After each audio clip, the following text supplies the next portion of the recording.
You know, some people say they'd rather deal with the devil they know than the devil they don't know. But I say the devil you know is still the devil, and you're just letting him hang around. He ain't your friend, you know.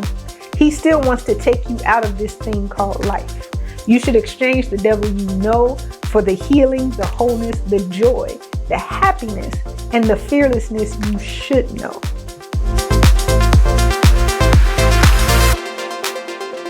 Hey there, good people. This is Joanna with the Harmonious.Balance channel, and I am here to encourage you in those moments where you've missed your shot, not to bow out of the game, but to square up for another shot by grabbing the offensive rebound.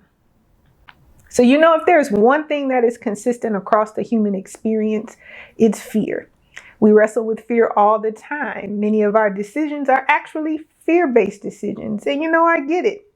In the first video for the Offensive Rebound series, I was sharing more about myself, and I mentioned how I was actually afraid that all I could see was myself being on the operating table again and again after having multiple surgeries, injuries, and illness. And that's just the physical stuff. Let's not even get started on emotional scars, but the same idea of fear applies. The thing, though, is our path to wholeness requires reckoning with our hurts and our fears. But let me first say that I don't think we will ever be completely rid of fear. 100% fearlessness is not a thing. Fear is a legitimate feeling. It's just that fear shouldn't be obeyed all the time. So let's get into these 5 strategies that will help override fear. Strategies that will help us become more fearless. So these aren't in any particular order, but strategy number 1, decatastrophizing. I first learned of decatastrophizing from watching the Oprah Winfrey Show when she was introducing Dr. Phil to the world. I remember Dr. Phil telling the guest to go ahead and answer these what-if questions that she kept asking. Don't just stop with the fear that comes from building these catastrophes in our minds. Go ahead and answer the what-if question, and that takes the power away from whatever catastrophe you think it will be. Later on, when I was in grad school for my counseling degree, I learned that decatastrophizing was an actual technique of therapy. Answering the what-if questions takes the fearful idea out of the abstract and into pragmatic problem solving, reducing the anxiety associated with it. So let me give you an example. The night before one of my surgeries, I actually don't remember which one it was now, I was riddled with anxiety and I really couldn't go to sleep. Just that morning, I was cool as a cucumber. In the days leading up to it, I was cool as a cucumber. But that night before, fear just gripped me. And I kept thinking, well, what if I die? That thought was on this endless loop in my mind. And I was tossing and turning. I really wanted to go to sleep because I had to be up early for the next morning. Then I finally arrested the thought and I examined the worst case scenario. I asked the question, well, what if I died? Somehow the revelation popped in my mind that if I died, I wouldn't know it anyway. And that revelation immediately released the grip of fear that was on me, and I turned over and just fell right asleep. Another time I was taking a road trip, and this happened to be a couple of weeks after attending the funeral of a young friend that died in a car accident. My mind just kept thinking, what if I'm on an accident on this trip? What if I die? The idea of that had me gripping the wheel. I started to wonder about my own funeral. Oddly enough, because I actually entertained the what if question, it led me to reminisce about friends and family and loved ones, imagining what they would say. And you know, I ended up finding myself laughing, and the fear really started to fade away and dissipate. This last example, one of my cousins lost his mom. So I'm about 10 days older than him. So our mothers are first cousins. And if me being 10 days older, that means they were pregnant with us at the same time.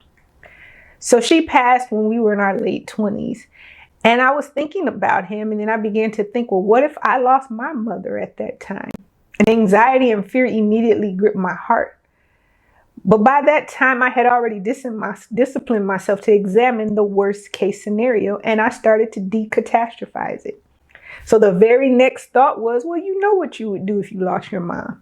You would grieve, but you would get through it just like everybody else does. In fact, You have the example of how to move forward, the very example from your own mother. Now, I never knew my grandmother. My mother actually lost her mother in her mid-20s. She didn't have me until she was 31. So she's lived longer without her mother than she's lived with her. Now, of course, I'm not trying to hasten the day, but I need not be so afraid, thinking I just simply could not survive a loss. That leads me to the second strategy, survivor inspiration.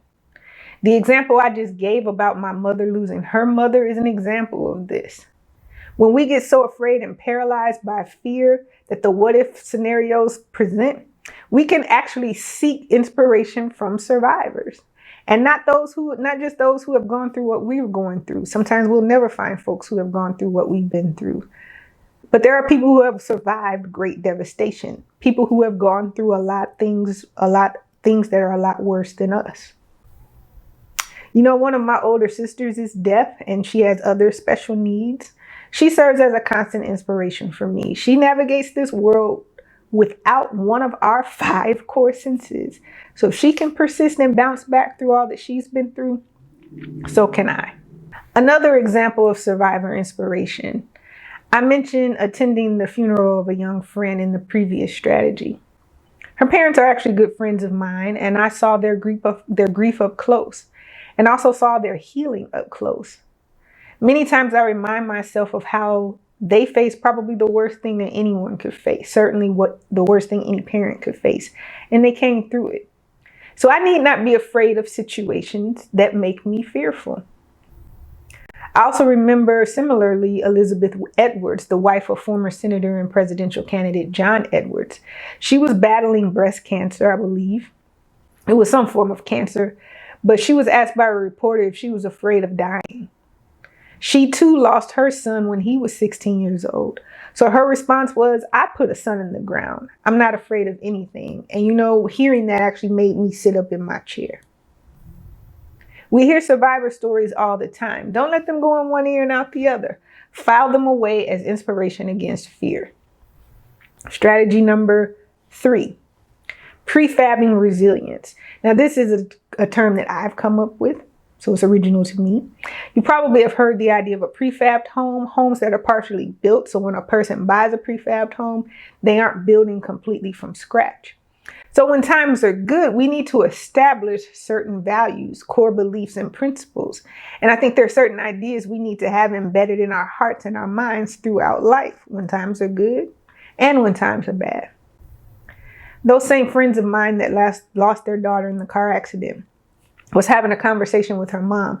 And I'll never forget her telling me that she and her husband told God that they expected to be healed after suffering such an unexpected loss. And I remember being amazed hearing her say this because this was very early on, probably within the first 2 weeks of the accident. And that level of clarity really just doesn't come out of nowhere. It gets built up over time. Growing up, I used to hear my father always say, and I can't remember if he was quoting Charles Stanley or Robert Schuller, that tough times never last, but tough people do. So that's been in my mind throughout the years. And over the years, I've established my own isms to live by. Well, not all of them are original, but there's some that really struck a chord with me. Always move forward. This too shall pass.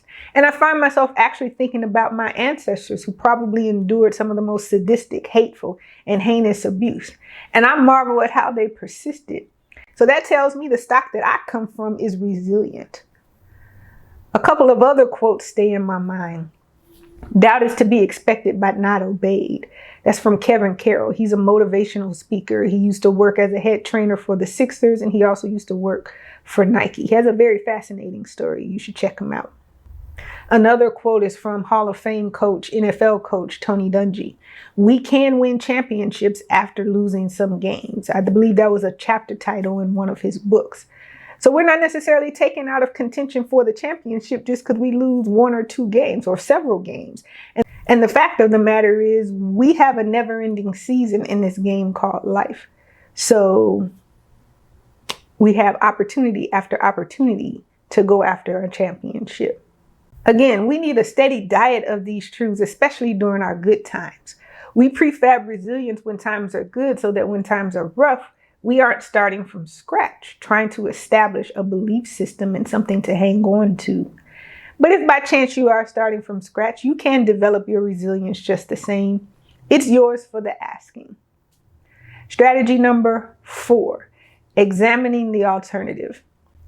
You know, some people say they'd rather deal with the devil they know than the devil they don't know. But I say the devil you know is still the devil, and you're just letting him hang around. He ain't your friend, you know. He still wants to take you out of this thing called life. Trust me, the alternative is usually much better. A couple of examples for examining the alternative. So a couple of years ago, I had a proud auntie moment. My niece was in her senior year of college and in a situation where she needed to advocate for herself. I told her that I was very proud of her, proud of how she stood up for herself and made her case to senior administrators. She said it wasn't that she wasn't scared. She just knew that she didn't want the alternative of not graduating on time. That alternative simply was not an option. A second example. So I've already shared that I've had numerous surgeries. And with every surgery, because most people don't like to have surgery, neither do I. But with each surgery, I had to examine the alternative. For one particular surgery, I had an enlarged thyroid gland called a goiter, Goiter. And I had been dealing with it for years, actually ages 16 to 24 to be exact. I didn't like it, but the idea of having surgery up in this neck area really freaked me out because, you know, there's like a lot of vitality up in there, you know. I remember the surgeon telling me that if it could get larger to a point where it would actually be inoperable. And, you know, mine had actually kind of stayed about the same size for those years. But at some time during my whole journey with it, I happened to see a lady with a very, very large one. And it looked like she had a second neck. So when the doctor told me this during a consultation, I immediately knew what the alternative could be. And I was like, let's go ahead and take care of this. Strategy number 5, do it afraid. Some time ago, evangelist Joyce Meyer wrote a book called Do It Afraid. And I'm not actually promoting the book because I actually never read it. But I remember when she was promoting it and those 3 words just stayed in the back of my mind. There are times when the only way to get over the fear is to do whatever it is afraid and then watch the fear dissipate. Most people get nervous when they have to speak or perform in front of people. They step on stage and they deliver. Almost all of them say that the fear goes away once they get started. The first time I went ice skating, and I've actually only been a couple of times, when I stepped on the ice, I got super scared. You know, the idea of balancing my weight on 2 narrow blades on top of a frictionless surface scared the bejeebas out of me. And I stayed along hugging the wall, even though that really didn't help me. Then one of my friends had vowed that she was actually going to make it across the rink before we left. And I kind of looked at her like, it ain't that serious. But my ego wouldn't let her show me up. So I couldn't back out. And so I pushed off the wall, and it turned out to be much easier than I thought. Even easier than actually hugging the wall, the thing that I thought was going to keep me safe. The next time I went skating, which was several years later, I remembered this, and then I didn't waste any time. I pushed off right away, and I felt like a champ.